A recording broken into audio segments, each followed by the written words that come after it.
whether it's stocks, crypto, or forex. Most people who step into these markets lose, and there are many reasons for this. But if I had to simplify, it comes down to two main ones. The first one is simple: you don't know what you are doing, you are just clicking buy and sell based on intuition, emotion, or what you saw on social media or news. No real plan, analysis, and risk management, which we are not going to discuss today.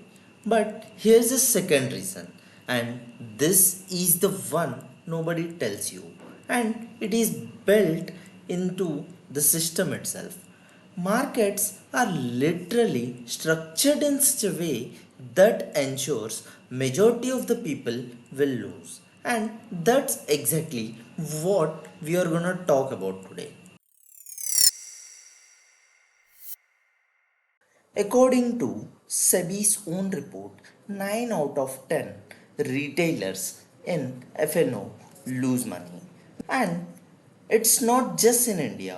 The BIS found that most crypto traders lose money as well.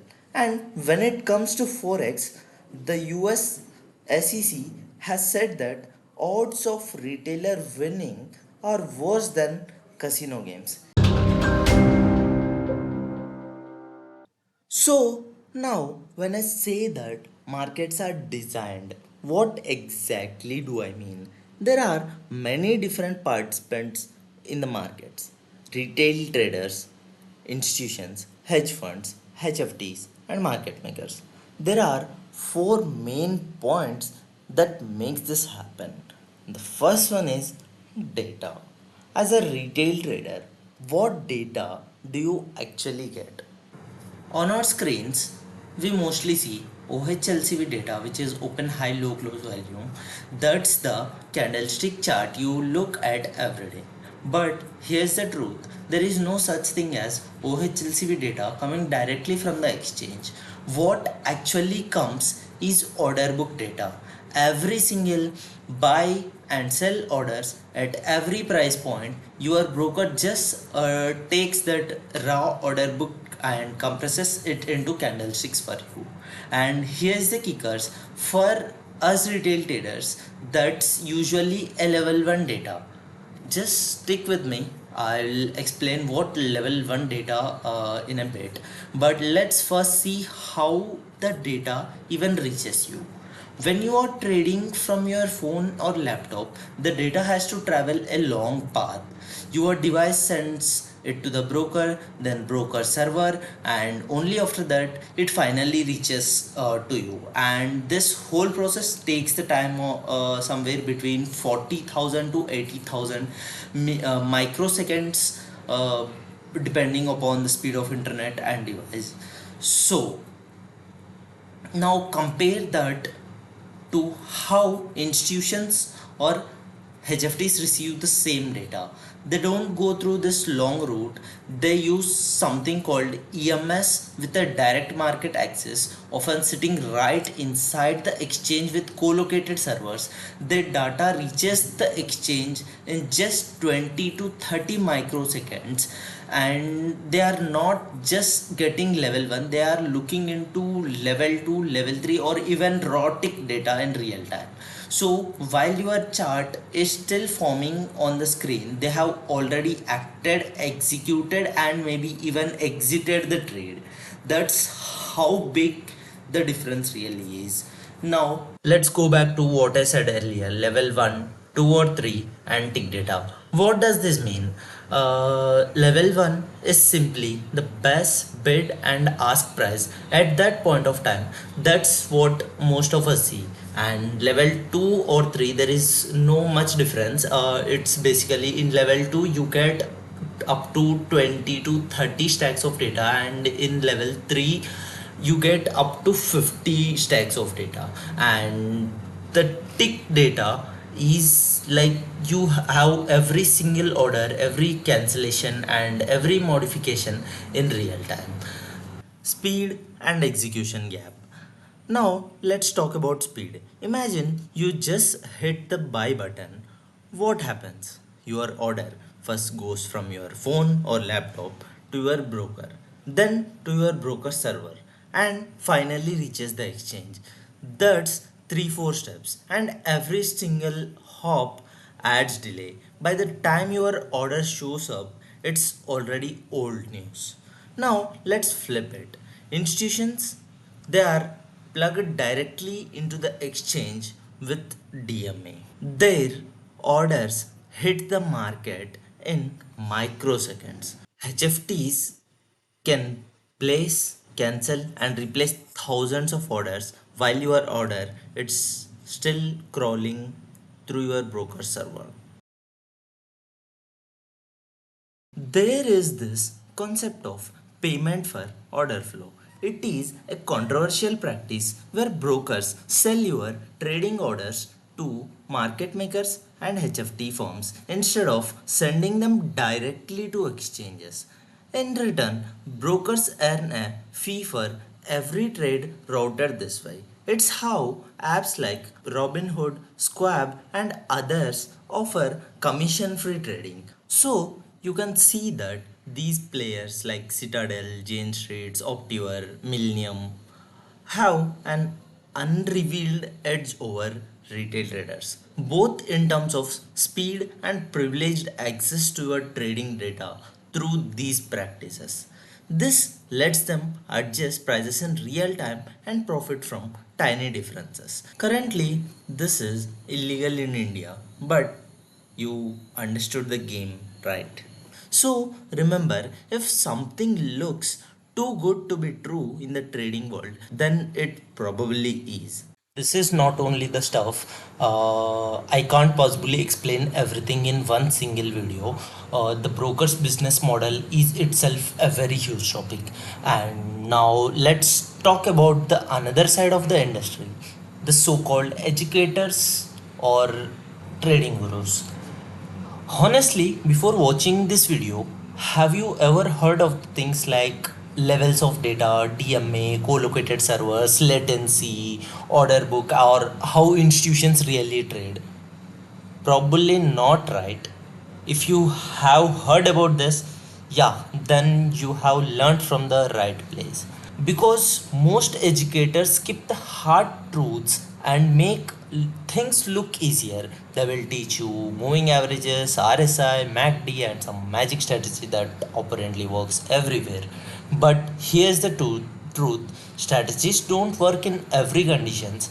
They depend on volatility, liquidity, and most importantly why the pattern works in first place. And there is a saying, a fool with a tool is still a fool. Without understanding the proof behind the equation, what can you really do with it?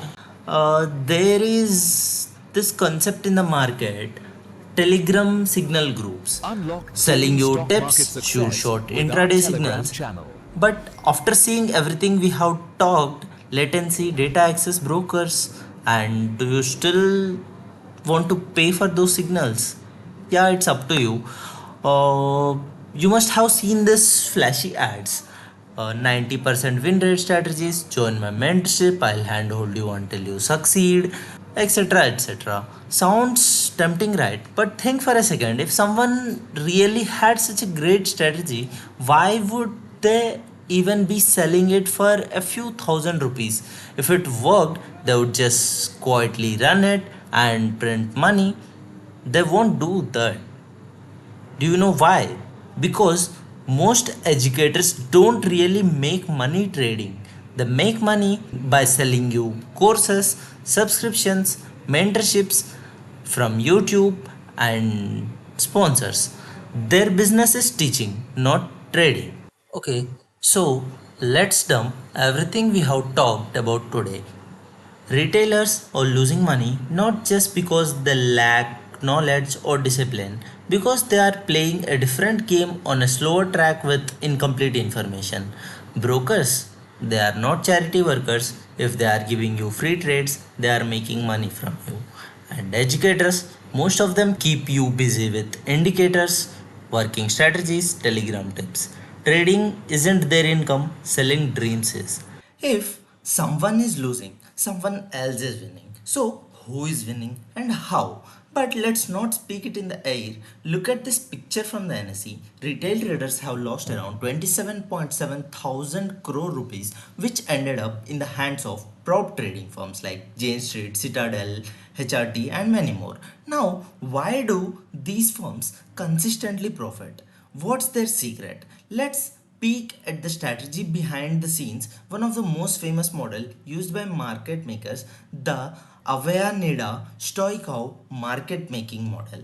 If you know little bit of math or science, you may have heard about this Brownian motion where points may move randomly. In this model, the asset's price is assumed to move randomly like Brownian motion, up and down in small steps. That randomness doesn't matter much to the market makers because they are not guessing the next move, they are adjusting quotes dynamically. At any time t, market maker sets a bid price SBT and ask price SAT around the mid price ST. If a buyer shows up, they sell them to the ask price, and if a seller shows up, they buy from them at the bid, and each trades locks in the spread profit. But there is a catch. If they keep buying and selling, they might get stuck holding too much inventory in one direction. So the model says adjust your bid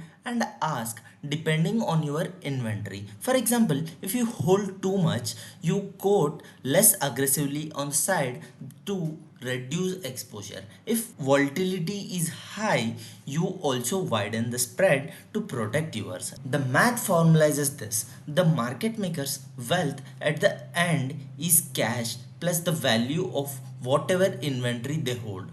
The strategy is to maximize expected profit while minimizing risk from inventory and volatility. So, what does this mean? It means that the market makers aren't guessing charts like retail traders. They are running algorithms that mathematically guarantee an edge by harvesting spreads, controlling risk, and adjusting quotes faster than you can even blink. Now, you might be wondering if these guys are always winning. Why doesn't the exchange just kick them out? The truth is, they can't. We actually need them. Market makers are the liquidity providers of the market. They make sure there is always someone to buy when someone wants to sell, and always someone to sell when you want to buy at the exact same price on your screen. Now comes the big question: how do we actually overcome these players and make profits? And remember, this game is not retailer versus retailer, and it's not even human versus human. This is machine versus human. Now, you should have get this doubt: can we even win in such a market? The answer is yes, definitely yes. There are conditions where even these players lose, and even when they are winning, you can also win. If you approach the game with proper risk management, real understanding of market structure, and strategies built on math and proof, not intuition, not random technical analysis patterns. The fact is, those things are just tools designed to make markets look easier than they actually are. In quant finance, meaning and value comes from logic, probability, maths, and that's exactly what we will be breaking down here. Of course, I can't cover up everything in a single video. So if you want more facts, more truth, and more decoding of how markets really work, make sure you subscribe, and this is just the beginning.